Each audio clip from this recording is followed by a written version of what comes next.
Welcome back to the Optional Boss Podcast. We are your hosts, Josh and Tyler, and if you listened to the last episode, you know we finally talked about Chrono Trigger after so many times kind of teasing it. This time we are going to do a little bit of a reflection on the year 2024. Tyler, how are you? I am here for our last episode of the year. Yeah, it is. Yeah, this will be the last little gift to the people before they hit their celebrations. And, just kind of a look back on, not even so much, maybe we'll bring up some impactful things, but mostly just kind of what we got up to, what we enjoyed this year. Things that kind of stand out. Just thought of the whole thing overall. Yeah, just a yearly review, in lieu of our, annual discussion on the Kegels. Yeah. You know what? I think, first we did basically a 3-hour combo episode in one, and, woefully unprepared, or at least I was. And then we covered it again last year, and I mean, you know what? I have no issue with talking about the Game Awards, but I mean, we're just basically saying the same things. Now, still acknowledge it. Oh yeah, we'll go over some of the stuff, but most of today's focus is just things that we stood out for us. No actual awards or anything. We'll save that for the Bossies in 2025. But as for Game Awards, we'll talk about some of the nominees, just in some of the categories that we actually give a shit about. Every time that we've talked about Game Awards, it's always, well, we don't care about this, whatever. Games for Impact, what is that? Esports. What's an esport? Okay, we know what esport is, but you know what I mean. It's always, we don't know these teams, we don't know these people, and we don't know these games. So let's actually focus on things that we can actually attest to. Like, obviously, Game of the Year. We'll talk about. Sure. Best game direction. That's probably. What does that even mean? Probably not going to talk about that. It means the same thing as Game of the Year this year, since they're both the same nominees. It is exactly the same nominees. Best independent game and best debut indie game. More or less the same. There could have been better thing. Yeah.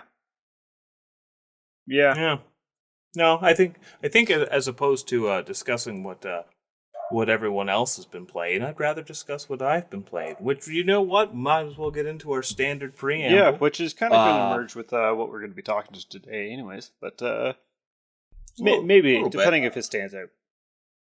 Yeah, but as of lately, haven't done a whole lot. I put Earthbound on pause just because I have been informed that I am at the most tedious point right now.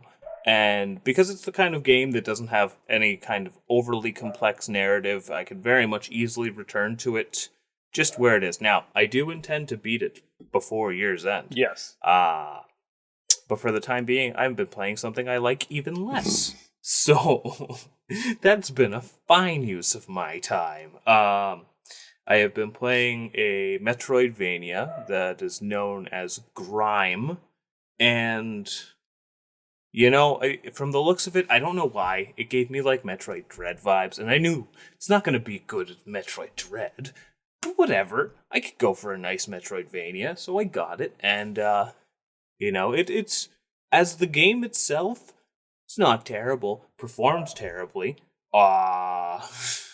there's a lot of just very frustrating little things, but I'm just at that point now that I'm so far that I can't not finish it. You gotta finish it off because of the length, but at the same time, fuck me. For something that, this is one of those, it's almost like a cardinal sin for a Metroidvania. It seems like I'm at the very end, and I just got the double jump, and it's like, okay, well now I have to comb through the entirety of this game now that I can double jump to find the rest of the stuff. And it's such a massive map too, so So after that, are you gonna pick up Grind 2? There's a sequel? Yes. Really? It is not out yet. Oh, okay. You know what? I will look into it. Because it may perform I will better. say, well, and what it does right, it does really well. Like, the boss fights have been very enjoyable, and some of the platforming challenges have been, frustrating, but in a good way. Like, they're really challenging, frustrating, not pulling them off has been frustrating. The performance issues hindering them, yes, very much. But Jump stutter. nonetheless, but yeah, hoping to wrap that soon, and not too sure what I'm going to move on to from that. How about yourself? So myself, I beat Alan Wake 2. Very good. I got the true ending, which required 2 playthroughs.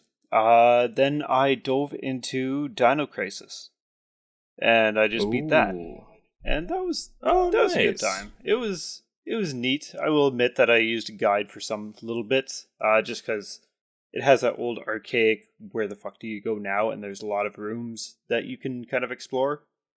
But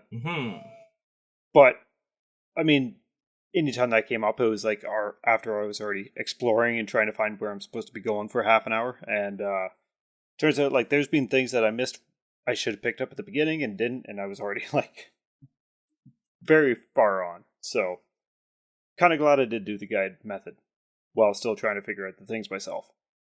So beat that and got the Rick ending. For anyone that cares and knows. And then I started Alan Wake Remastered.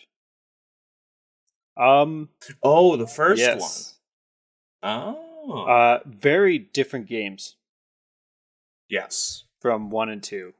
2 kind of plays like our Resident Evil 3 remake. And I say 3 instead of 2 because as much as they are similar in play style, 3 has a dodge. In Alan Wake 2, you have a dodge. That would do it, yeah. So it's a little bit more on the action-y side. Kind of, yeah. Not really, though. The first one definitely is. So, like the first game, the enemies just... So many enemies. They kind of flock out of everywhere. There's a jump button in the first, which is weird, after playing the second one.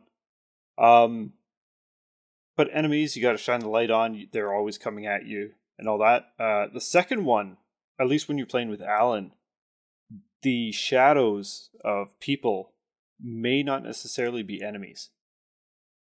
So you don't actually know what's good, what's evil. And they're all kind of like doing these haunting murmurs at you. So you don't know if you're going to walk by one of these shades and it attacks you. It'll walk around. It'll scare the living hell out of you. But you don't know if it's an actual enemy or not. You finding it's a little bit more on the jump scary side than the first one? Number 2? Sorry, the first one compared to the second one. The first one, no. First one has... second one is much more jump scary. I'll say that. First one is just... I'm going to say this now, and I'm still very early in number 1. I don't know if I would have got number 2 if I played number 1 first. So... my impression, because I had seen it when it came out, and I mean, it's not my style of game, so I'm not going to take it down for anything like that, but something about it seemed very B game, if that makes sense. For Alan Wake 1? Yeah. Yep. And I can kind of believe that, because it was Remedy's first by themselves experience, right? So yeah, and that's not a detriment to it in any way, shape, or form. It just, it didn't really... stand out. Yeah. Yeah. I mean, it's fine if I played back in the era. Absolutely. I mean, you could say that with Dino Crisis. I just got through that. Yeah. But it's in that 360 era jank of a game. Yeah, if my honest opinion of it when I first saw it, I thought it was an arcade game, like Xbox 360 arcade. Yeah. With that kind of more budget look to it. Yeah, I could believe that. I did go ahead and download Control since I had that on the PS Plus network. Nice. So I'm very tempted to kind of hang up the code on Alan Wake. I may go back to Alan Wake 2 and try and platinum it. I don't know yet. Because I don't think I'm missing that much off the base. So maybe. And I had a lot of fun with it, so I don't know. Maybe. Or I might just go into Control and check that out. Just to see the Remedy timelines, if you will. The one thing I will say about that whole studio's outputting is they seem to just pump out cult classics. Yes. Well, look at the first You know, games, they're- Max Payne. Yeah, And who yeah, but is designed off the lead lead writer. So, I mean, they were pretty big for their time. I mean, there was a Max Payne movie, if I'm not mistaken. yes, and I think that was with Rockstar after Rockstar took it over. Because they only made 1 and that's 2, right. and then Rockstar bought the IP and made 3. And the then movie immediately killed him. Yeah. Wait, no. Wasn't Max Payne 2 the death of Max Payne? I think so, but then brought him back to life or Yeah. something. I don't know. It's the one that popularized bullet time. That's about all I know about Max Payne. Yes. Yeah. Yeah, so I don't know what I'm gonna do next.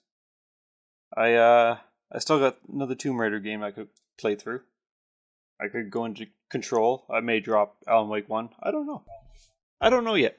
Yeah, I'm in that similar spot where, I want to finish Earthbound before I pick up any RPGs, but there's still Sea of Stars looming over me. I really want to get into that Dragon Quest remake. Once I'm done with Grime, I'd like to play a Metroidvania that I can actually have fun with. So, Well, maybe Animal hang Well. on, maybe Silk That's Song been- will be announced at the Game Awards. Oh my goodness.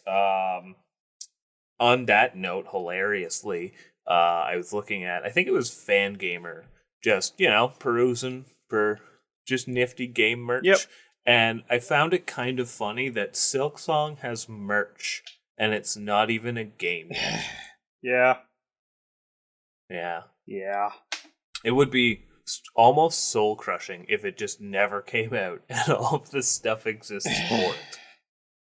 But Oh, that'd be horrible. timelines that never were. Yep, timelines that never were. But what do you think? Should we quickly dive into this Game of the Year stuff and then get on to our year? I think so. So let me All right. cue up some music and we'll get to it.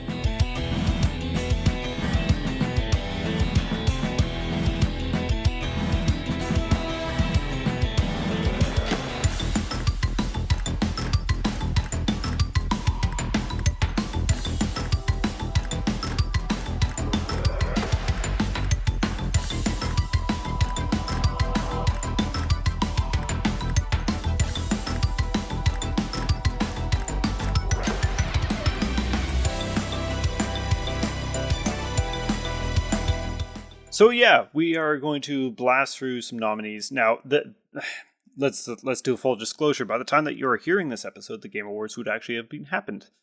Yeah. But as of right now, the Game Awards have not happened. So we are taking some best guesses, kind of saying what we want, and maybe future us will have got something right. Who knows? Maybe. Maybe we won't discuss it again. maybe. Kind of looking at these categories, I mean, I'm going to start off with most anticipated, and honestly, not much here is to my fancy. I mean, Grand Theft Auto 6 is going to be obviously here. Going to be very exciting. Personally, I'm kind of excited for Metroid Prime 4. I'm just kind of over Grand Theft Auto at this point. People are excited for Death Stranding too? Probably. Huh. That I still want to check out the first one, just because it seems so weird. Yeah. But I don't want to pay for it. And that's my big So it dilemma. is on the PS Plus network stuff at the moment. Yeah, but I still have to pay for Yes. that. And that counts. But then you can also play it, get sick of it, and then go play Tokyo Jungle. Ooh, see, that right there is worth my money. I would say between our choices, so I think it's safe to say Grand Theft Auto 6 is just gonna it's the juggernaut here. Oh I yeah, can't it's deny that. gonna wipe the floor with everything else.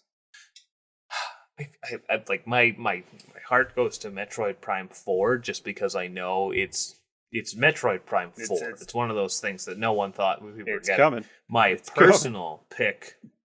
I mean, I'm gonna say Monster Hunter Wilds because I love Monster Hunter, but I'm really hoping it's better than that demo because Yeah. I don't know. Maybe I'm just a Monster Hunter boomer and I only like the old style. That's not true because he liked Rise. Rise is kind of a nice mix of old and new. It was a lot of fun. I will say I liked the older ones more, but Rise, because it's a lot snappier, it's a lot easier to play. You know, if I'm going to hunker down for a Monster Hunter, I go with an older generation. Rise is just flipping and zipping and killing things. It's stupid fun. All right, what do you think we care about next? RPG. I was gonna say best RPG. Family. Yeah. Yeah. Yeah. All right, let's check out RPG. This one, because I don't really consider Elden Ring: Shadow of the Erdtree an RPG, even though yes, sure it is. Really, I could say that about Final Fantasy VII Rebirth. Honestly, though, this is a pretty stacked lineup. I'm super glad that Metaphor is in here, especially for how late it came out, because I've been hearing nothing but, like, you know, this is Atlus's, like, magnum opus since... Oof, I don't even know. People will say Persona, people say SMT, whatever. It's a very beloved Atlus game, and very much has the Persona SMT feel to it. So it seems like kind of something like that would appeal to me. Oddly, Persona and SMT. Yeah, it's almost like the two franchises have shook hands and made this. Maybe I'll check it out one day. I don't know. For some reason, it doesn't really speak to me, but given its praise, I might at least get the demo. But Final Fantasy VII Rebirth. Yep, That's just safe to say. We waited long enough for it, and when we finally got it, it was really good. I'll agree with you that, you know, in my mindset of an RPG, no, but it's Final Fantasy. Like, so, I don't know. It's you think of RPG and you think of like turn-based RPG. That's just me. So I would have, if I was making this list, I would like to see something like Shadow of the Erdtree. You know, make your argument that it's an RPG because it does fit the tropes, but replace that with like Dragon Quest III, which has been just blowing up. I mean, it's already sold over 2 million, and for an HD 2D game, let alone like a remake of a NES game, that's pretty damn impressive. It is. It really is. So, yeah. Action adventure. Best action adventure. Sure. Let's check action adventure. It's such a weird category. Let's see what they kind of came up with. Especially when you got these nominees side by side, it's like this is a weird grouping. Oh, yes. I thought Prince of Persia came out last year. I thought it did. Yeah. Weird. It didn't. Interesting that something that came out that early this year is up here, especially because I did hear Prince of Persia was really good, but it was good until the Ubisoft CEO spoke up again. Every time he opens his mouth, their stocks go down. Even without the Ubisoft shadiness, it's just like I said several times when we've mentioned it. It's just got that Ubisoft shine, and I don't know. Yeah, it's not appealing. I think it's safe to say where your thoughts go with this category. Silent Hill 2. And now, how does it feel to have this considered an action-adventure game? Wrong, but I understand. Take it. Yeah, they'd lean on the action. I can't really speak to any of these games. I do want to try Zelda.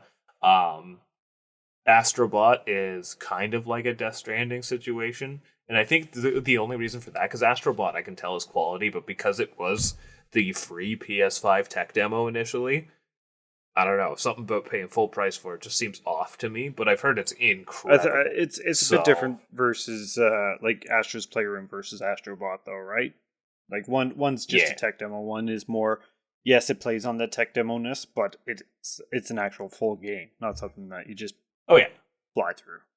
This is a fully well-crafted product, so, but I don't know. I'll say Astrobot. It's charming. Silent Hill 2, I have nothing against it, but I didn't play it, so I can't speak to it. I would call it an adventure more than action. Yeah.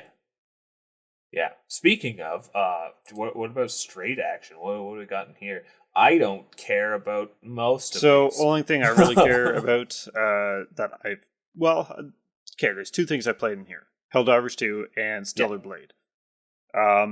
Haven't played Helldivers 2 enough because when I picked it up, I played it for a couple days and then Rebirth came out. So I'm going to go with Stellar Blade, though. Stellar Blade was a fantastic time.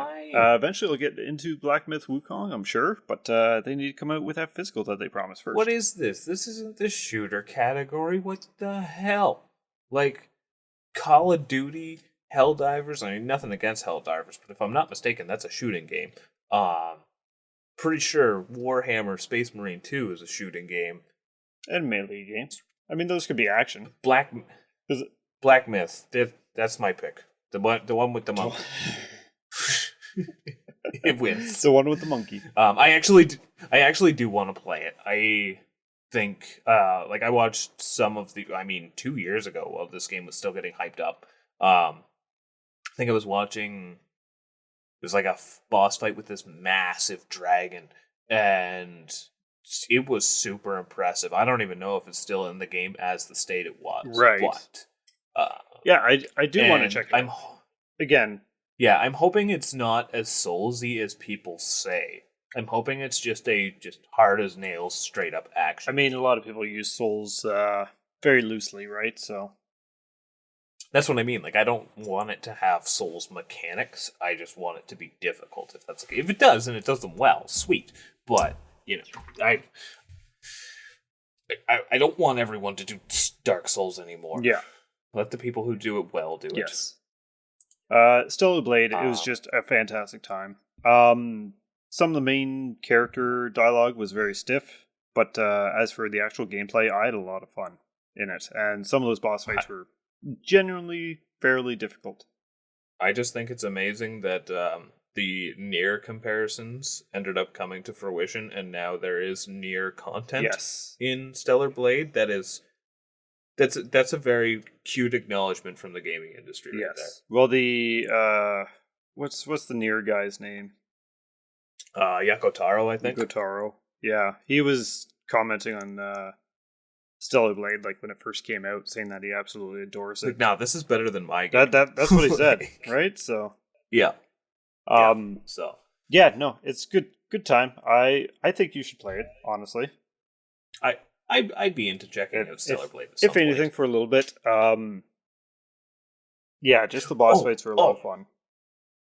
I normally don't care about this category, but I have to look at it just out of sheer mobile curiosity. It's a mobile game, and it's Pokemon. Pokemon wins. AFK Journey. I don't care. That I did not expect to see an idle. I'm assuming it's an idle game with a name like that. That's not a game. That's a wallpaper. You know what? I can't say much. I used to get into idle games. I don't know why. I fucking love them. Closest for me was, back in the Flash game days. I enjoyed a nice tower defense from time to time, but that's the closest I ever got to like an idle game. But Pokemon, it's my pick. I played it earlier while we were recording. Yeah, no, I do Pokemon. Just tickles that nostalgia bone. Not only that, I think, for being a highly potentially predatory game, they've done the free model surprisingly well. Yeah.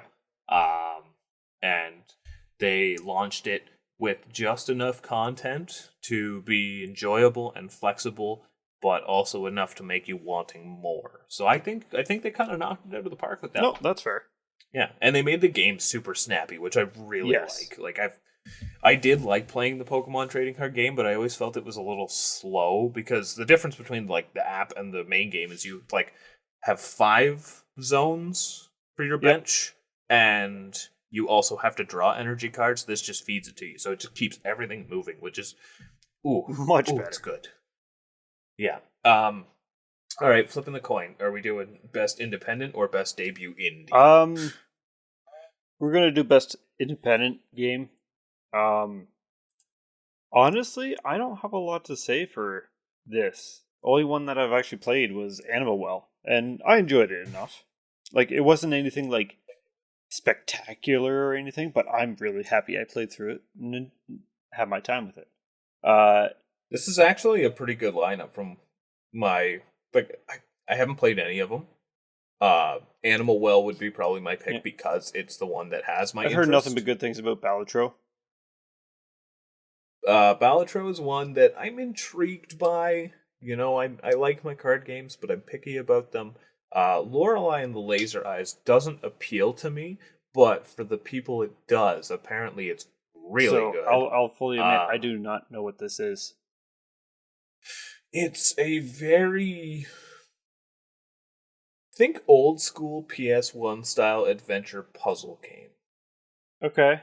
I'm not gonna say Resident Evil, but kinda if it was much more focused on puzzles and being trippy. Okay. But I can't really speak to a whole lot about it other than it's apparently a ride.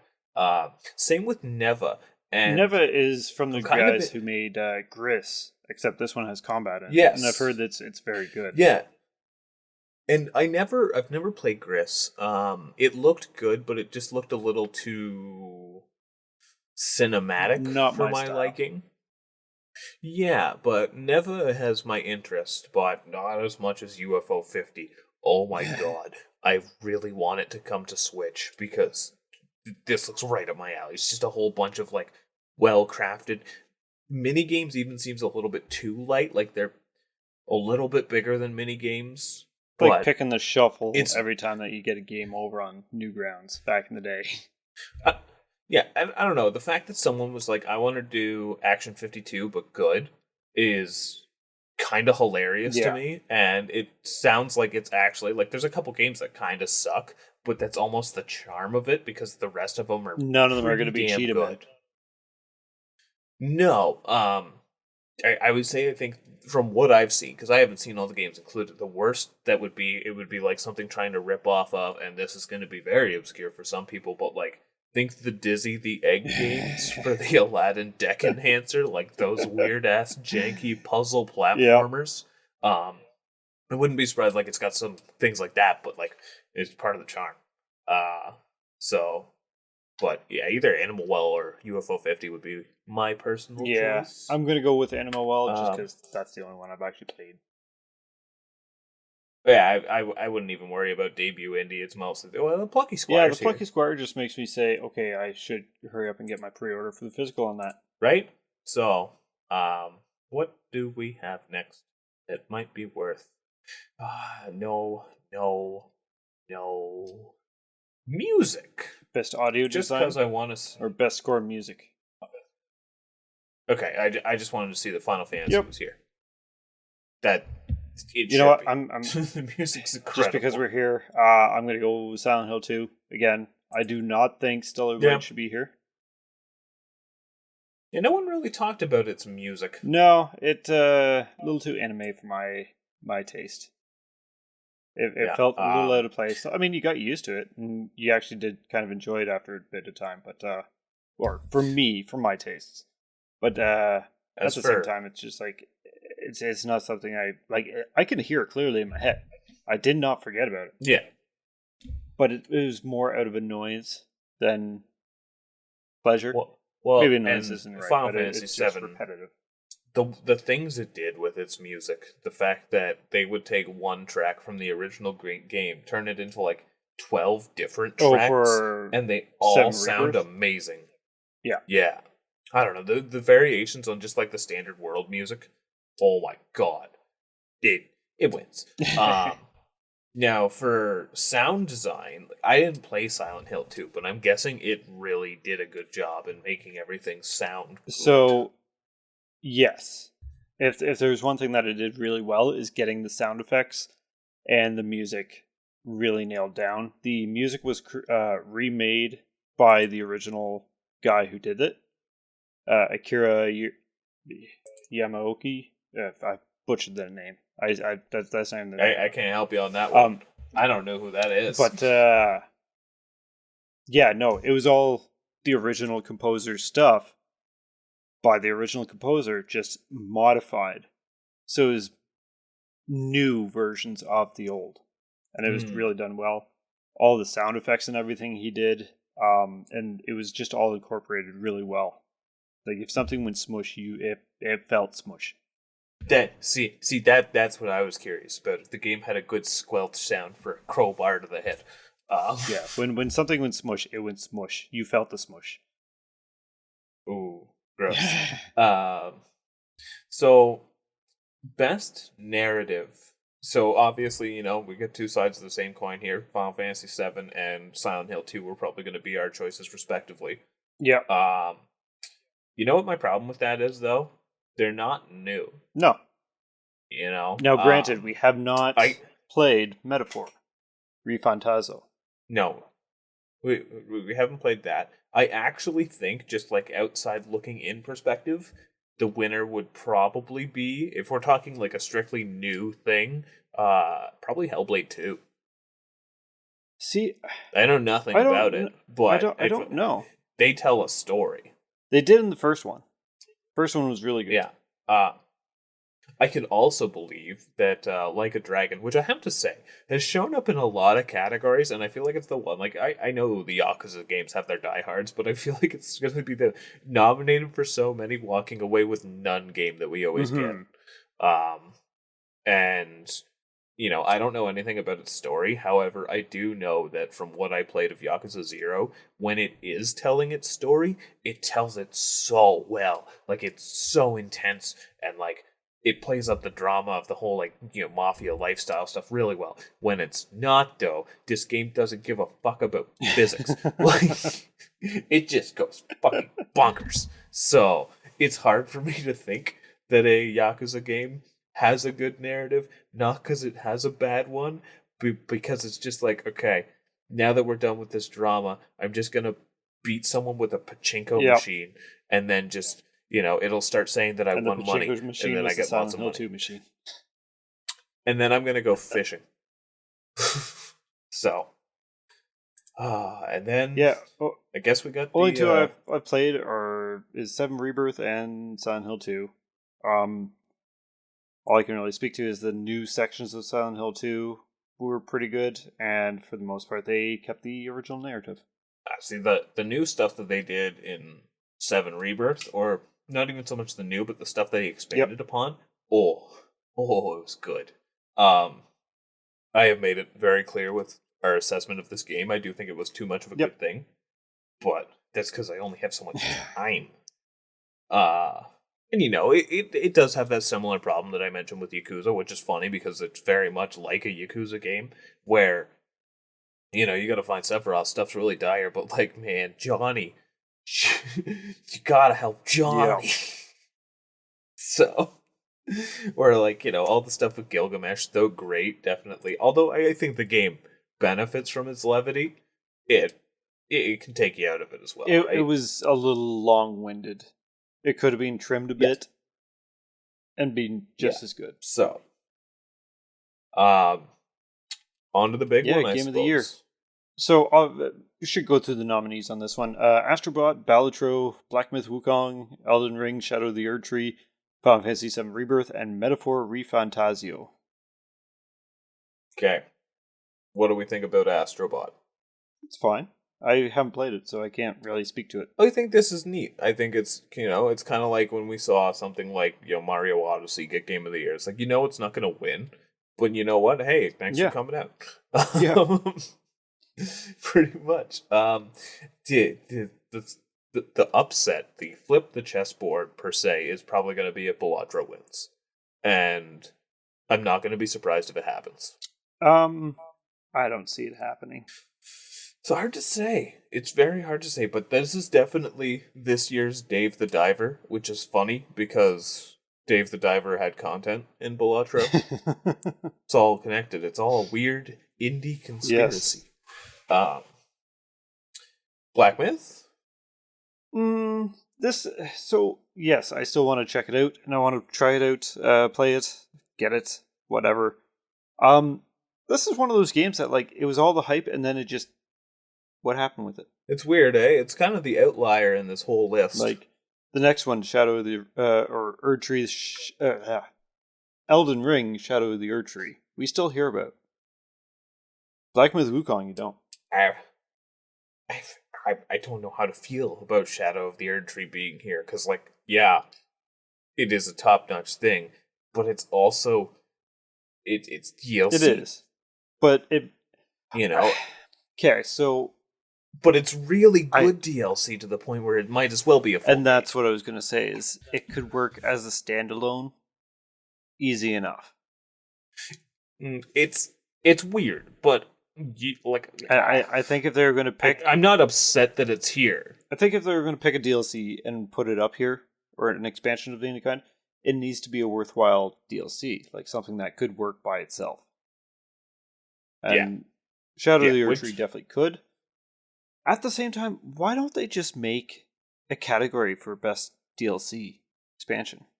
Right? You got a category for esports. Yeah. So, or no, I didn't see it there.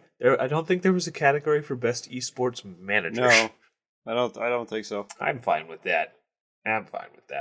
Final Fantasy VII Rebirth. You love it. I love it. Don't think it's gonna win.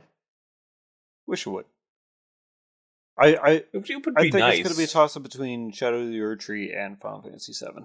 Honestly, I could see that with possibly Metaphor coming up. Again, I think it's really cool that Metaphor is here because it came out as late as it did, and just right out of the gate, like, man. But it's amazing how much money Atlas is making Sega. Mm-hmm. So, who do I want to win? Probably Final Fantasy VII. Who do I think is going to win? I'm thinking Balatro. Yeah? Yeah. I don't know. It just feels like one of those weird years. I mean, they always have some indie games, so I feel like that was just the one that they tossed up because it got nominated in other categories more often. But they always toss some kind of indie game up. Like Celeste has been up here, Hades has been up here. Well, technically indie, but also not. There was It Takes Two. They get funding from EA, but they're technically an independent company, so gray area there. Was Dave the Diver up here last year? Or is that just top indie? I don't know if Dave the Diver made Game of the Year, but I know it was in a bunch of categories last year. So, hard to say. And Dave the Diver's fun. Didn't finish it. No, because it just kind of got... It's a roguelike. It's a little grindy, right? Yeah. And then when... I don't know how far you got, but as much as I found the plot a bit charming, when it started getting in the way of the gameplay loop, then I'm like, Yeah. No, I can definitely get that. I'm just kind of going on the rewind for last year. And it won't let me see the nominees. That's too bad. Rebirth was voted most anticipated game last year, though. I do remember that, yes. Best independent game with 6 stars. A lot of Alan Wake 2 awards, actually. Yep. Best game direction, narrative. Yep. Alan Wake was that was last year's Metaphor. Yes. Baldur's Gate 3 being the highlight.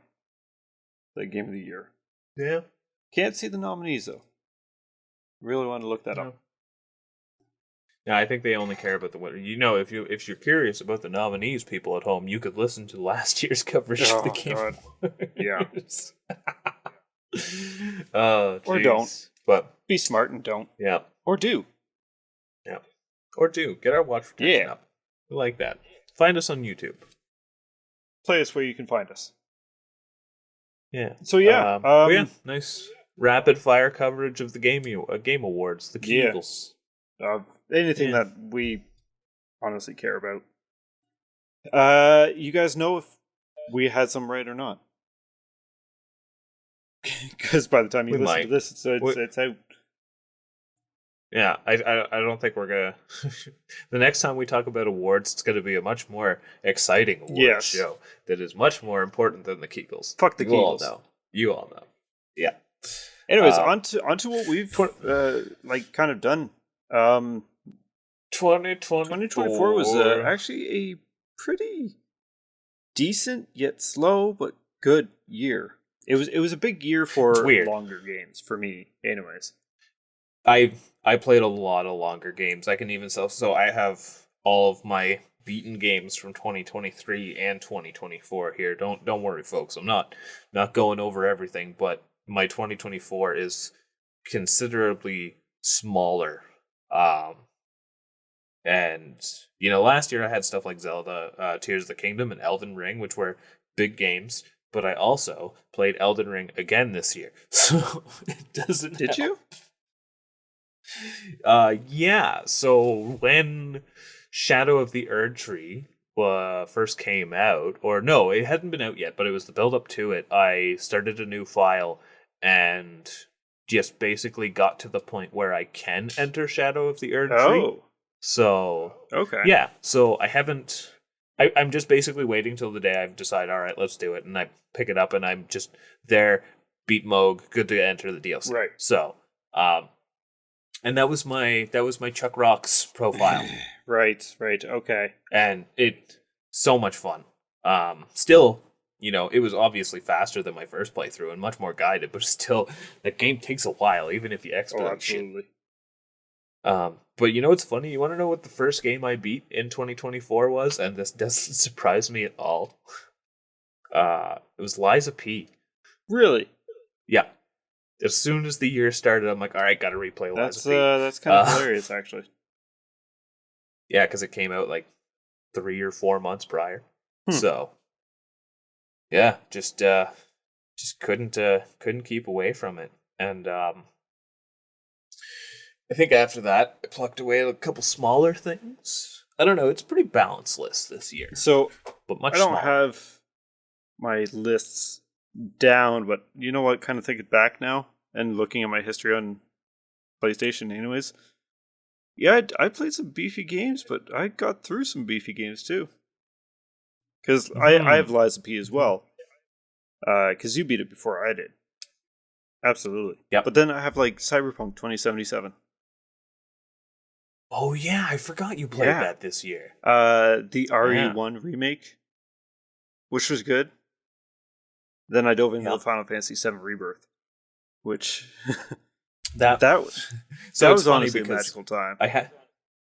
I have obviously on my list each month and what I completed in that month. In April, I have Final Fantasy VII Rebirth.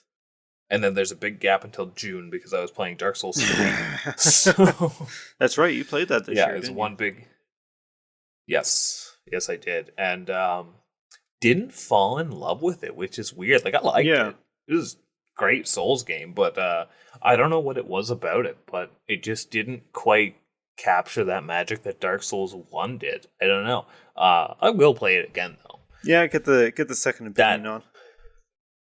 Yeah, it was a really good game. I don't know if I just kind of approached it with the wrong mindset but it felt oddly a lot more linear than Dark Souls 1, but at the same time, it felt like it was doing a lot of, hey, remember this? You liked this before. Yeah, I could see that. I don't know, just didn't quite find my groove. You also never played number 2. And no, I think, and now that I've played 1 and 3, I owe it to myself to play 2 at some point. It's one of those games, like, it's not... I hate talking about it, and I hate using it as kind of like the crutch of, it's not a bad game, it's just a bad Souls game. It's not that it's a bad Souls game, it's just the least favorite of them. It is the worst of a bunch of great games, and that's still not a bad thing. It's still a high praise. Yeah, I think my thing with Dark Souls 3 is I would put it around the same level of enjoyment that I had with the Demon Souls remake. Okay. Maybe a little more, because I wasn't too big of a fan of the Demon Souls like level structure. It's a good game, but I don't know. I have my particulars when it comes to this stuff. But you know what sequel I did play this year and enjoyed a decent amount? Blasphemous 2 was this year. Oh yeah, it was, wasn't it? It was, and that's one that I think we both have to kind of go back to because they have the DLC, which has potentially the fix. As my baby, the fix of your biggest complaint about it, and that's mea culpa. Yes, give me back the mea culpa. I think it does. I don't know. I haven't looked into it, but it seems to be like a pretty beefy content update. I can't remember if it's paid It is DLC paid. or not. Uh, oh, okay. Then it's probably pretty decent chunk of I'd hope content so. there, and it was good. It didn't quite resonate with me as much as Blasphemous 1 though, and I think that's the issue that I'm having with it is like I love Blasphemous 1. That game's really fucking good. And it was very nitpicky things, like I think the animation was fine in Blasphemous 2, but I really missed the whole like pixel cutscenes. Those Yep. were, and I understand they take a lot longer to do. But it lost a lot of that raw grittiness that the Yeah, first one seemed to it's capture so well. like with pixel art and the gore that Blasphemous provides, and then you go into the like artistic, like straight lined edge cutscenes, and it really loses some of that like artistic value behind the actual gameplay. It's pretty It jarring. is. And I think my other big complaint with Blasphemous 2 was for how much bigger they made the game, there wasn't enough enemy variety to support it. And like your complaint where it was a lot of just gauntlet rooms that it would throw you into. I think the first one was just a little bit more clever with its execution. Very, very much so. So, still a great game. Yeah, still a good game. If I had to replay one, I would do 1 again. Yes, but I do want to go back to 2, especially for that DLC. Also, looking at my list, I found another game that I played through this year that, not unlike Grime, I don't think I had fun with, but fuck did I ever stick with it. And that was Getsu Fumaden. Oh yeah, yeah, that was a weird one. It's very much like, we have Dead Cells at home. But it's a defunct Konami franchise. And it's weird. It's one of those games that's super jank, but once you kind of get a hang of its jank, you really want to play more of it. And you don't know why. And so it's crack. Yeah, and kinda. But being like Dead Cells, it's obviously a lot of that. Do the runs, do it again. Like I think to actually beat the game, you have to beat it like 5 times or something. Geez. Standard roguelike affair, and it wasn't bad, but I'm not about to say like you gotta get this game. It was one of the best ones I played. Speaking of, but I played it. like a Dead Cells Konami knockoff. Oh yeah, that was this year, wasn't it? Dead Cells mixed with Castlevania, which is something I played through. And that was wonderful. That's so weird. I actually remember making that point earlier that this was Konami doing Dead Cells, and then Dead Cells went and did Konami better. So no, absolutely. And I bummed out because I never actually got to Dracula. Did you not? I didn't. No, because I remember when I started it up, I took like the wrong path or something like that, and I just ended up completing like another boss cell run on the main game and made the game significantly harder. And yeah, just never got around to actually doing the rest of the Castlevania content, which sucked because the Castlevania content was really good. It was really good. So I'll go back to it one day, though. Maybe. Yeah, I always have a good time when I pick Dead Cells just back up. That's the thing, right? Roguelikes, it's like Hades how has destroyed it. Streets of Rogue. For me, anyways. See, the problem with Hades is I will start it fresh from the beginning and work my way all the way to the true ending if I pick it up again. It's just that fucking good. Speaking of, but there's kind of like Streets Hades of Rogue. 2. Yeah, I know we're not talking awards, but I wouldn't be surprised if that's. See, I don't know if I can make that my most anticipated next year because I don't know if it will technically be next year. Because it's technically out, but it's also technically not out. Yeah. Did you do anything particularly retro this year? Did I? I got a few. Yeah. Yeah? Anything that was like on your list that you're like, damn, I should play for a while, and then you like, I mean, there was Dino Crisis. Dino Crisis was massive on my list. Siphon Filter. Oh yeah. Played through Siphon Filter. Played through Tomb Raider 1 on the remasters. The RE1 remake, which I got to. That was pretty good. I guess technically Shadow of the Colossus. Shadow of the Colossus, I suppose, would be like modernly retro. It's weird to consider it, but I mean, It's they PS2. did come out PS3. Is it? Yeah. No Yeah. way. Huh. Damn, that game's gotten a lot of attention then. Yes. Oh yeah, because it got a PS3 remake and a PS4 remake and a PS5 remake. I don't think it had a PS5 Maybe remake. not PS5. Yeah, maybe not yet. But Blue Point did the big remake for it. Yes. There was a retro game that I played this year that I had been meaning to fully get to the end to a lot, and that was Wind Waker. Oh yeah, that's right. Yeah, it was okay. It was just one of those things that it's like old school 3D Zeldas they're good games, but they are a little dry. They don't cause the excitement they once used to. No, I mean, the exploration is a lot of fun, but I don't know, something about Wind Waker, it was one of those things. It's like, what is the next thing to get me to the next thing? It didn't feel like I was exploring for the sake of exploring. Mm-hmm. It felt like I was doing more of a checklist, which is not the feelings it was supposed to evoke. It generally sucks because, like, I feel that way with a lot of Nintendo games now. And I used to love the exploration, just kind of wandering around, feeling getting lost, and now I don't care for that style anymore. Mm-hmm. Well, I can't say that. I mean, that's what I love about Metroidvanias, but yeah, it's a whole different kind of context. But that's like the way that Nintendo does it. It's I just don't find that much joy. Minus like the Metroid games. Actually, I replayed Metroid. Was it Metroid Prime this year? Was that last year? I think it might have been February of no, I think it was last year. Okay. Well, I did Super Metroid this year. I know that. Right. And Fusion. Super Metroid's so good. Fusion is also really good. I know I tried to do Zero Mission and only got so far because new things happen. Yes. I know I started that up, but like... while I was out in the shed waiting for something to be finished, and yeah, never went back to it. Oh, good. I did play a Mega Man game this year. I was going to say, my list is surprisingly lacking, but I did play Mega Man V for the Game Boy when they put that up on the they did, didn't Switch they? Online service.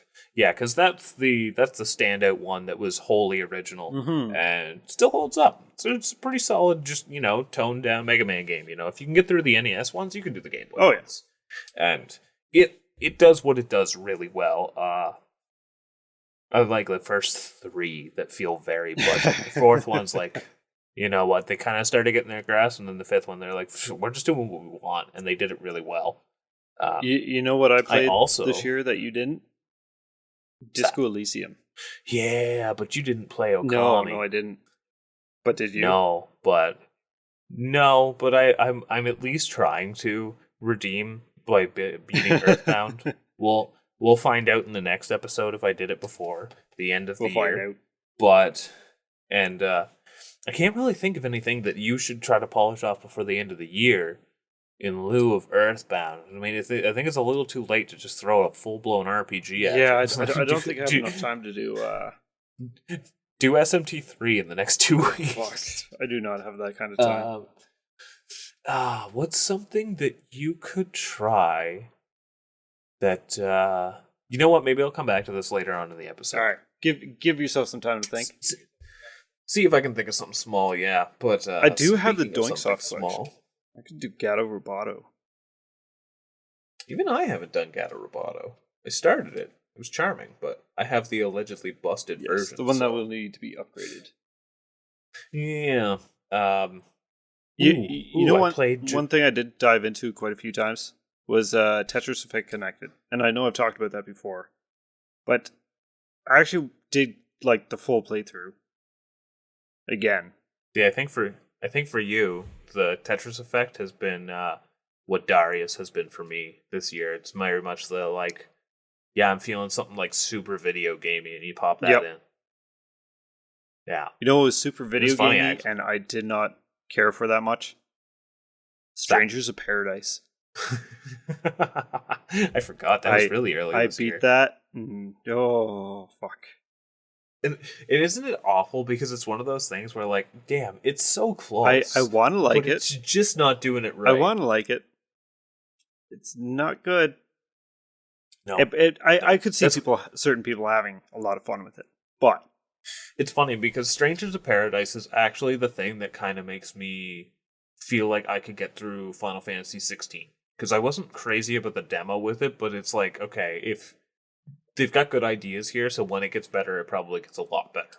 And you've said that as well. Yeah. No, like, the issue with just basing Final Fantasy 16 off the demo is it's a lot of story points without a lot of gameplay points. Right? So yeah, you actually play through 16 and get into some of like the boss fights and actual like not things that are just pieced together for a demo. Becomes a lot more interesting. A lot more enjoyable. It doesn't feel like just like a standard action romp. It actually starts feeling a little bit more cohesive in its own thing. Yeah. Well, being chaotic at the same time. Something else I finally checked off my list this year is I finally played through the original River City Ransom, which was just a fine time. It was also a great way to test out those NES Switch Online controllers, and they just feel so right. They're great, aren't they? But yeah, I've always been a big fan of the River City franchise, but never actually taken the time to like beat the original one. Yeah. And it is probably one of the coolest original NES games there is, just for like how ambitious it is and how well it pulls it off. Like it definitely has good amount of jank, and like the fact that, you know, you can have a boss fight in one area and you just go back, beat all the enemies, and the boss fight will just always be there. It's definitely struggling with the amount of memory that it uses. It's like, damn, it is a really good You know what those controllers are really good for? The Nintendo World Champion NES edition. Oh yeah, that also was this year. Yeah. I didn't put enough time into it. I didn't unlock everything. I was doing the weekly challenges and just kind of stopped. It was a good time. I loved it. Really, really hope if they come back with it with SNES. I'm hoping they will. I mean, they called it NES edition, right? So no, that would be cool if they came out with the SNES edition. And it was weird. Nintendo had a lot of like very left field output that was quite nice this year. Like, I don't really have a lot on my list though. I didn't play a lot of Nintendo games from the looks of it. I had that. But like out of left field, the Zelda game where you actually play as Zelda. Yes, which I do still want to get. Yes. That looks like a good time. There's Thousand Year Door came out this year. I didn't play it, but I picked it up. I picked that up. I haven't played it. Yeah, and what was the other one? Oh, the new Mario and Luigi game that just came out, which is getting mixed reception, but it's not outwardly negative like the last like 2 Mario and Luigi games, I think. Right. So it's kind of cool to see something. You know what?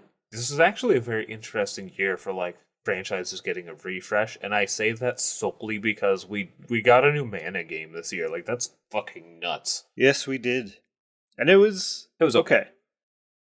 I would say a little better than okay, but like, you know, it didn't knock my socks off. It not that the games are really known for their story, but and I can understand for biggest wanting detriment to be story driven.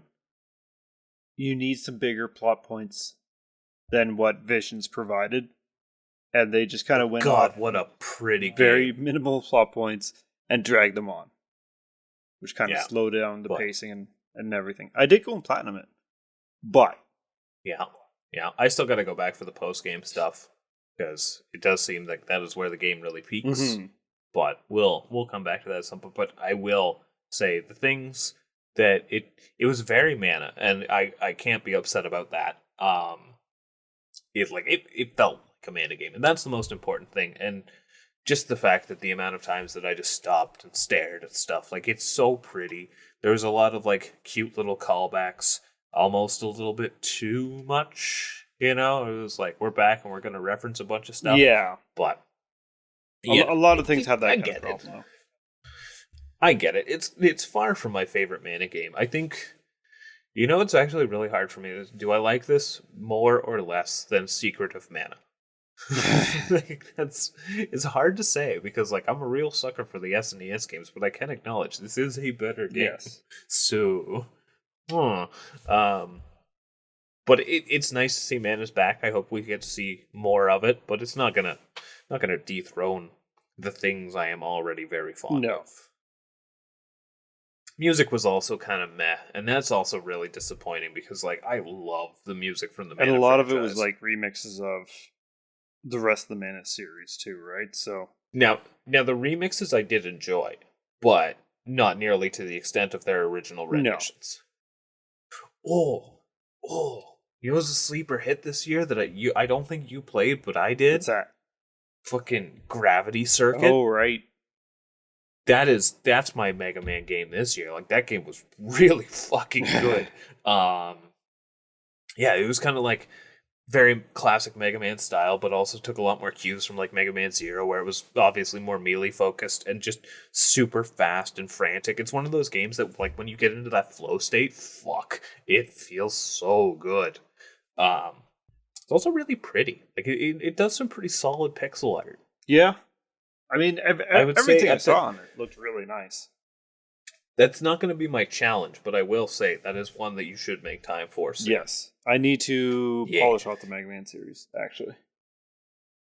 Yeah, I actually really want to go back to playing them through. I'll probably before the year's end. I like around the holidays. I'll usually crack through like Mega Man X1 or 2 or something like Yep. that because I can do that in like 2 hours. But I want to get into some of the ones that I haven't played, mostly 7 and 8, and more so 8, so I can finally play that demake that I started because what I played of it was really good. For the X series, right? So. Yeah, because there was the fan demake of X8, and I only just did the intro stage because, I want to be able to compare it to the original product, and it felt like a SNES Mega Man X game, and that I can't ask for more. So, God, no.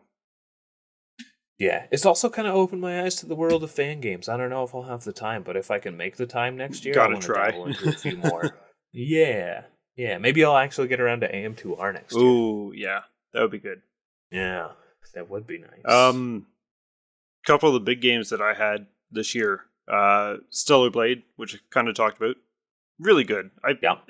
Probably holding longer because I beat it a couple times. I think 3 times. Because I was going for the platinum. But it was really good. I actually really enjoyed that. Elden Ring Shadow of the Erdtree. Yeah, like I said, it could be its standalone. Now this is one of the biggies. Baldur's Gate 3. Oh yeah, that one took up quite a bit of your time. Yes, that 8, and that was right after Shadow of the Erdtree. Yeah. Yeah, it's funny because actually that's why I have such a big gap between Final Fantasy VII Rebirth and Dark Souls 3. Like it was like 3 months because I did Final Fantasy VII, then I did Elden Ring, then I did Dark Souls, and I don't have Elden Ring marked down as beat because I didn't actually beat it. I just beat the criteria. Right. So nope, that would do it. Yeah. Yeah, from Baldur's Gate I went into Visions of Mana. Baldur's Gate 3 is fantastic. From Mana to God of War Ragnarok. Oh, yeah. Then into Silent Hill 2, which took me a long time. Just because I was doing the platinum. Alan Wake 2, Dino Crisis, and today. That's on PlayStation anyways. Animal Well. That was a good time. Very short. Granted, I didn't do any of the collection or anything. But, so probably about 5 hours. Pentiment. Pentiment took a bit of time. That was a really good game. Pentiment was a weird one. It was weird, but it was really... It was kind of like a visual novel, but also not a visual novel. Visual novel puzzle type thing. Well, it's funny because you playing Pentiment has actually made me want to revisit a game that I haven't played in years, an old PC point and click, and I'm just kind of waiting for it to go on sale on PlayStation so I can just get it digitally. Surprise! You won't hear me say that often on this show, but Full Throttle. And it's like one of the old school like LucasArts point and clicks. Yeah, Secret of Monkey Island and Day of the Tentacle and I think it's made by the guy. Does the name Tim Schafer ring a bell? Because I think like he was a big name. Did he do Monkey Island? I believe so. Yes. He Okay, was so he was the yeah, big name it's in the point and click genre, and then he for LucasArts in particular. I'm pretty sure. Don't yell at me if I got this wrong. And then he went on to work on Psychonauts. I think you're right, actually. That sounds very accurate. And if it's wrong, well, maybe it'll get us some engagement. Um, but yeah, nothing that peculiar this year. You know what I did finally check off this What's year? that? Is I finally properly beat Bloodborne. Oh, by doing the true final boss. Yeah, that was fun. That was just I did a lot of Souls this year. Yeah. Well, you did multiple playthroughs of the one Souls game. I did, yeah, I did Lies of P, I did Elden Ring, I did Dark Souls 3, I did Bloodborne, so good chunk of and those games take a little Oh while. god, yeah. More so on the Yeah. first playthrough. So this was but yeah. this was No, absolutely. this is a very big year for revisits from my list of stuff. Most of my newer things seem to be a lot of smaller indie titles. Like I got like Rogue Legacy 2 on there, which I say smaller. That one took me a while. It's a fucking roguelike, so yeah, there's a lot of either big things or little bite-sized games. I need more medium-sized games in What would you my say is gamer medium-sized diet. game? I would say something you can do in about like 10 to 15 hours. Okay, so like Chrono Trigger. Chrono Trigger, yep. One I didn't really talk That's a about medium-sized on the game. podcast, Vernal Edge, which was an indie game. Was that this Yeah. year? For some reason I thought that was like 2 years ago for some reason. No, that was this year. Weird. Yeah, neat little kind of hack and slash, kind of a side-scrolling Metroidvania with some 3D aspects in it as well. So essentially, it's you get access to the world, and the world starts expanding the more that you kind of discover. But then each world, so you travel from world to world in 3D space. But then when you're on the world, it's 2D platforming, Metroidvania. Interesting. So, and its combat is you got to get good at it if you want to make progress quickly. Otherwise, you're going to be stuck. I'm just looking at my last year. I played a lot more Game Boy last year. I should can believe that. have played more Game Boy, but I mean, I did have probably one of the most random ones on my list from this year is Jurassic Park 2 on the Game Boy. I think I did that like in an evening once, and it was short, it's jank, but I like me some of that old Game Boy jank. Yep. So plus, I mean, I had to do something on the Jurassic Park collection when I got that. If I wanted to be cruel, I would suggest you do the SNES Jurassic Park, but it's like top-down Zelda, but bad. But that's not going to be my pick. I will continue to ponder. Yes. A couple other things I finished up was it was a replay, but Castlevania Circle of the Moon, because the Advanced Collection physicals came out finally. Ah, yes. Yes, Curse to Golf. That was Curse to Golf fun. sounded like a fun time. Sorry? Mm-hmm. It sounded like a really fun time. It was a really good time. I kind of lucked out on my playthrough that I beat it on, because it only took me 5 hours, and it should not take you 5 hours. But I just ended up with that luck of the draw roguelike run, if you will. And essentially all my golf ball shots turned into rockets, and I could just guide myself to the hole.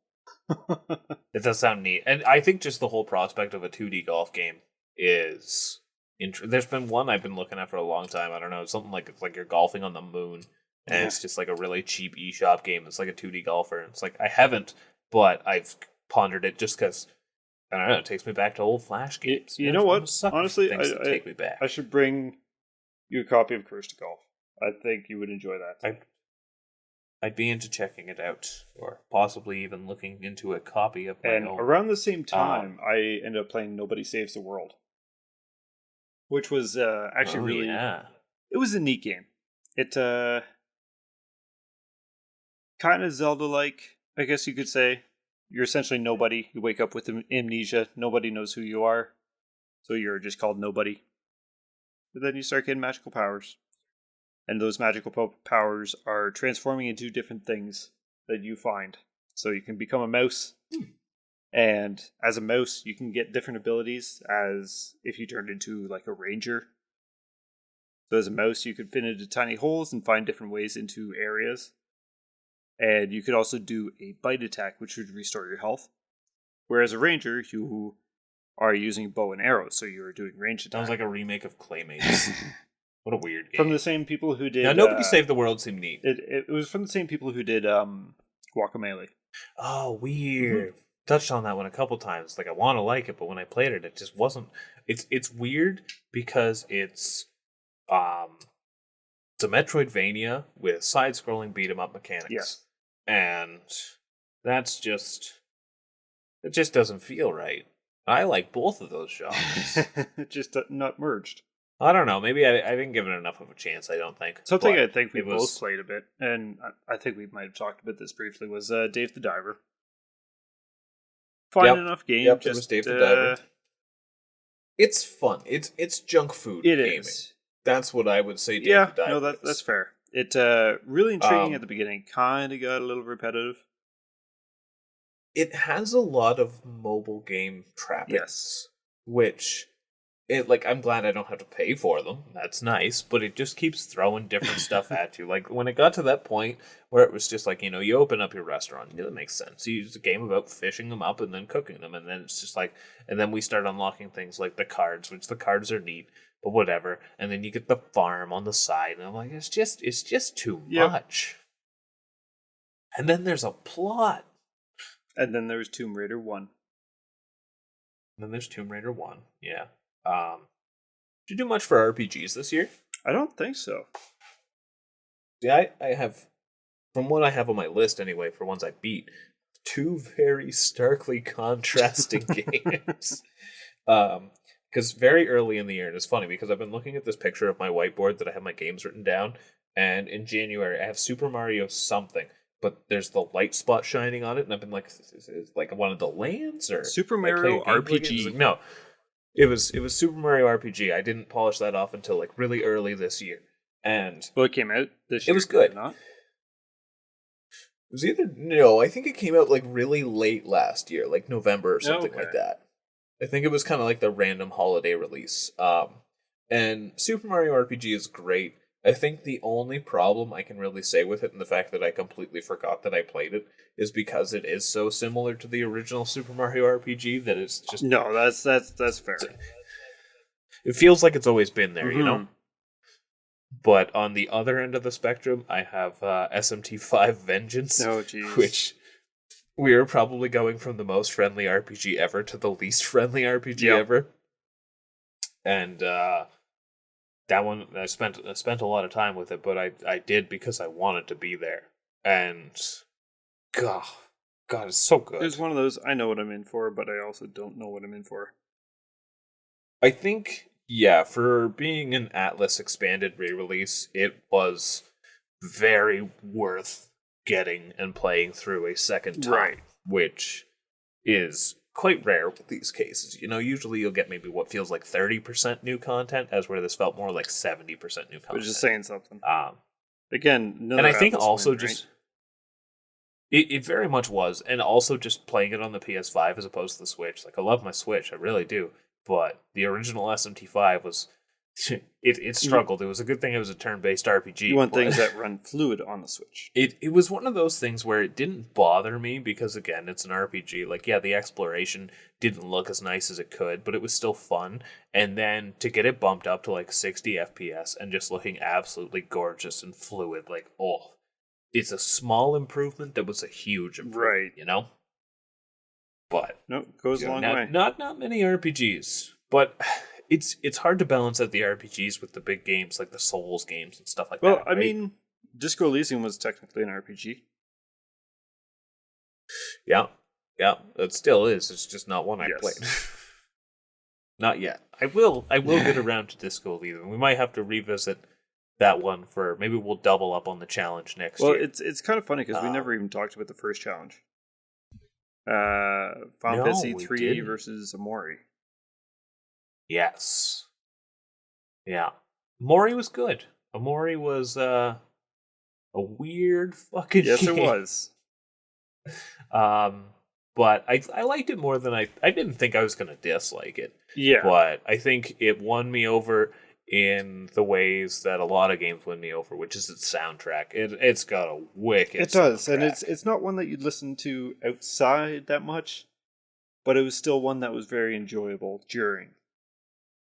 I'll throw it on from time to time, but I'm not gonna go super hard on it like, something like a Mega Man soundtrack or the Mana Yeah. games, right? But when I'm feeling it, I'm like, yeah, I'll toss it. It's got like, oh, I don't know what it is, but like Mari's theme, I think Yep. that's her name. I love that, just that jaunty little piano tune. Like, oh, and I think it's because I play piano, but it's probably one of the ones that stuck with me the Or most. duet. Yeah, duet was really good. Battle music's just fun. It's just bombastic. It was a good time for the bosses. It was a good time, and I liked, it had a lot of that quirky charm, which clearly taking inspiration from Earthbound, which I'm going through now, sort of. It was a good time. I think I had more fun with that than I am with Earthbound. Oh yeah, but Earthbound, I am accepting it for what it is this time around, and I'm actually having more fun than I ever have with it. But I'm not about to say, like, this isn't going to reach the upper echelon of my favorite RPGs, I don't think. It is a thing of its era, and things have done it much better since. It's a get it under my belt kind of playthrough, right? It's a respect of the era. Yeah, as for you playing through Final Fantasy, so you played the Pixel Remaster, right? Okay. So, it's my impression that it is the easiest version of Final Fantasy III. So, what did you think of it? Because I know you're not going to be blown away by the story. It's first 3 Final Fantasy games. Don't got a whole lot. I had to laugh at the every time you got a plane, it crashed. That was good. I think just you like, go through. Poof, they are just airships are disposable in that game. How do we move this boulder out of the way? Well, let's take a plane to it. Okay.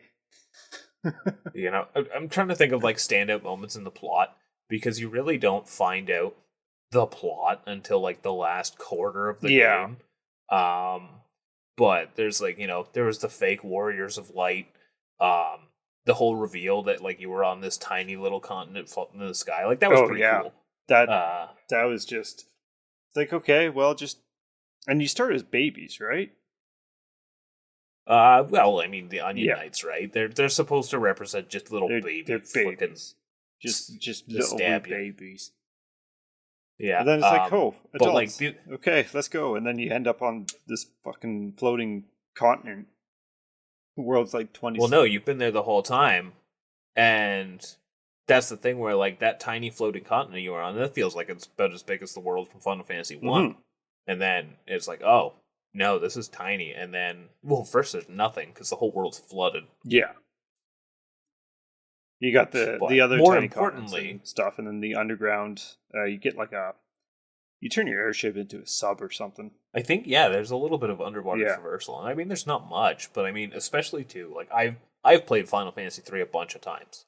Like it was one of those, played a translated ROM up back in the day, played the shit out of the DS one, which like would be the one I would recommend, but it's hard as nails. And yeah, just the fact that you could go underwater, I was like, this game feels incredibly massive. And I think Final Fantasy, at least in its early days, was really good at that. It's like, you get the airship, that's really cool. But then if they give you a submarine, you're like, I wasn't supposed to see this. Yeah, this is all hidden. Do you believe that they're going to have to do that in the next part of Final Fantasy VII? Yeah. You forget, there's a very large chunk of that game that takes place underwater. The submarine battle, too. Mm-hmm. I'll be curious on what they're going to do. But more importantly, because the reason I suggested 3 or 5 is because, mechanically speaking, they are probably the most mechanically rich of the classic Final Fantasy games. So what did you think of the original job system? It was fine. It's kind of by the numbers, isn't it? Yeah. It's the first time they do it, right? So, the one thing I didn't really like about 3, but I understand why they did it, is there's parts of the games that very clearly railroad you into making your whole party one thing. Yes. No, because you So, can't do you know, we damage all gotta be- otherwise. And I think that was some of the more annoying points. Yeah, Um, yeah. But especially I would near say it's a good the Final Fantasy. end. I forget if it was the final boss or the boss before the final boss, but if you weren't Dragoons, you just got wiped. That's the final boss. The Cloud of Darkness is like notoriously one of the hardest Final Fantasy final bosses, and that was a toned down version Yeah. of it. So, yeah, no, I actually remember when I was But playing through that's the DS the thing. one. If you have a team of all Dragoons, it tickles you. Yeah. Really? Oh. See, I went the other route, and I made a team of all ninjas and just hucked shurikens at it because they all do max damage. See, where even that was if difficult. you were not a Dragoon, it could like one shot your team. Yep. So hit you with them but laser couldn't beams. as Dragoon, or I think it was Dragoon. Couldn't do it. Something like that, anyways. So what okay, is accessible in Amori, just because we're on this now, do you have a certain moment that kind of sticks out? Huh. I didn't like the whale. No, just went on too long. I don't. Not even that. He creeps me the fuck out. And you just keep getting swallowed at the end. Yeah. Actually, I think the part that dragged on the longest for me was the dating show part. That one I felt went a little too long, but it kind of made up for it because that boss fight music fucking for Sweetheart. Yes. Yeah, that was really good, and that was the thing that like it felt like the boss fights were pretty few and far between, but like when they did happen, they were really good. Now you went into town, right? Yes. Yeah. Did you find the secret boss behind the poster? No, wait. I think I did. Do you only fight it as a Mori? Yes. Or yeah, you fight I as did Sunny. find that, but yes. But yeah, I did find that boss fight, and I don't even remember what you get from it. I don't either. I just remember that being really weird. But then you start seeing if you start looking around the house, you start seeing everything that is in Headspace.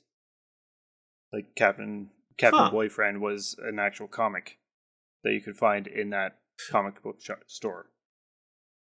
I do remember that. Humphrey, yes. Yeah, there was Humphrey a bunch the of Whales was a children's book that was on your shelf in your house, and all that kind of stuff.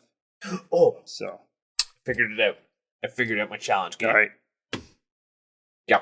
I want you to play Demon's Crest. Yeah. Okay. Yeah. I think that one it's one that can be done in a short enough span of time, and I have been ranting and raving enough about it. I think that's a good pick. It's an achievable. It's on pick Switch as well. Online, right? Okay. Yes, that I was just looking over the catalog to see just something that we don't have to buy or wait or anything. You can just kind of rip through it, and we both have the SNES controller, so you can play it in its most comfortable. Yes, fashion. this is true. So that's my recommendation. I will say that there is 100% completion route for it. I'm not expecting that. You get to the end however you see fit. I didn't 100%. Okay. But I beat it just as is, and I have the praise for it that I do. Fair. So, yeah, that's my pick. All right. Demon's Crest. Yeah. Get her done. It's like the 0.5 challenge. Back to Amori. What did you find of Dark Space? It was dark. It was very Messed dark. Had some things that I am not going to spoil for the audience, but I didn't like what it made me do. No. The only thing I'm gonna try and spark. When you're breaking all the watermelons in Dark Space, do you remember what happens? Yeah, I vaguely remember that part. And aren't you pretty much just smashing your friends' skulls? Kind of. Then Basil. Yeah. Um, oh, fuck. That is baggage incarnate. I think my one thing that was disappointing, which again, it is carried by its soundtrack, goes a long way for me, and I understand why it was the way it was because they were, trying to be relatively cinematic with it. But I was disappointed with the last boss essentially being a scripted fight. Okay, yeah. That was, it was a little disappointing, but at the same time, it was still done really well. Now, so even with it being scripted, it went on and on. Oh yeah, that was a lengthy fight. Did you get to when everything just became like very distorted in the fight? Oh, yeah. So you got all the dialogue that was in it. Yeah. That it was a heavy fight. That's for sure. Hurt a lot. Yeah. But no, it was good. It's a hard recommendation for me, just, given the nature of its gameplay and stuff. Like it's very much an RPG Maker RPG. Which some people will have a hard time playing through. But for people who do like a good RPG, Amori is a pretty easy sell. Especially because like its combat mechanics there's not like a stupid amount of depth, but there's enough depth to keep you engaged. And I like that when you get good at it, you can make things real snappy. Yes. And it pretty much works off of rock, paper, scissors. With multiple tiers, except Amori is the only one that can go up to 3 tiers. Yeah. Yeah. That was good. I enjoyed it. So Demon's Crest. We'll get that done before the end of the year. Yeah, you do Demon's Crest, I'll polish up Earthbound, and we will not in the next episode. Spoilers, people. Next time you hear from us, it's going to be time for the Bossies. Yes. Most prestigious of prestigious awards. Yes, where all the things handed out will be prestigious for various reasons. But I don't know. What do you think? Do you think we can close out the year of 2024? Yeah. I'm gonna try and get 2 more games under wraps before the year's done. Okay. Before we finish up, we should say it was an alright year. Felt a little slow, and I think it only felt slow because of the amount of big titles that we had. Like, lengthwise. Well, there's big titles, but it was also, like, I didn't play a whole lot that came out this year. No. Like, there was Final Fantasy VII. That one was from this year. Most recently, there was the Dead Rising remake, Visions of Mana. So there was a couple big releases. I guess SMT5 as well, but... Vengeance. That one's kind of hard because, that one was a re-release, 70% right? New content. But... I went back to a lot of things. I don't know. It was a good mix. There was obviously some big heavy hitters that we were stoked for. Like again, Final Fantasy VII, Blasphemous 2. It was 2, Stellar Blade. I got pretty into the Alan Wake 2 remake, or not remake, physical release. I think the best way I would describe 2024 was a lot of hype, not a lot of surprise. You know what? Yeah. I think that's fair. I think that's a good way to put it, because there was obviously a lot of things that I was very excited to play and enjoyed when I played it, but there wasn't a whole lot for we didn't get any announcements like a new Mana game like we did last year and stuff like that, right? It all felt kind of by the numbers, and I think a big part of that. And you have Nintendo saying each announcement that this will not have Switch 2 or Switch successor information in it. Well, and that's, I think, the weird thing about this year, right? It's been a very weird year for the console landscape. Xbox is like over in the corner eating glue. PlayStation's announcing the PlayStation Pro and being like, well, we might be done with the PS5. Yeah. Which feels absurd, but then you also think it's we're entering year 5 of the PS5. And then you've got the Switch, which very much is giving the new consoles coming out landscape. Yes. So it's been a weird year. It's been a good year. But yeah, it's been a good enough year. Anyways, like something that I haven't talked about. There's a new expansion for Factorio. That's just as long as the base game. That one will go on for a while. Yeah. I have not bought it nor touched it Yeah. yet. I'm afraid to. Yeah. Now, this is a solid year for some solid video gaming. Nothing too earth-shattering or monumental, just quality. And that's not a bad year to walk away from. I think last year was a better year for like, oh my god. Well, let's add some of that movie magic to this podcast. Can you believe they announced that at the Game Awards? I know, right? That's mind blowing. I don't know if I'm gonna get it, but like that might be a day one, but it might not be. I don't know. But what about all the controversy behind it? Like, I can't even believe that shit. Yeah, I mean, the controversy is just because they told Jeff Keighley to wrap it up. As I suppose we should now, eh? So yeah, hopefully the Game Awards had some, or video game advertisements, I shall call them, had some cool announcements. Hopefully your titles win the categories that you want them to win. And also, if you're listening to this upon release, have a Merry Christmas, a Happy New Year, other whatever celebrations. You celebrate, or if you do not celebrate, then good day. Exactly. Yeah, no. Where can we find us? Everywhere. We're on YouTube. We're on what the hell is it called? Not Social Butterfly. Blue Sky. Blue Sky. Yeah. Social Butterfly. It's close. You can find us on Instagram. We are always going to be under Optional Boss PC. Unless you decide to email us, which is optionalbosspodcast@gmail.com. Go tell your friends, tell your family, tell people you love, tell people you hate to come listen to the Optional Boss podcast so we can continue making episodes and hopefully you continue to enjoy them. Tyler, any last moments? Yeah. Thoughts? Go play some good games. Enjoy yourself. Have fun, relax, have a good holiday season, and we will see you next year.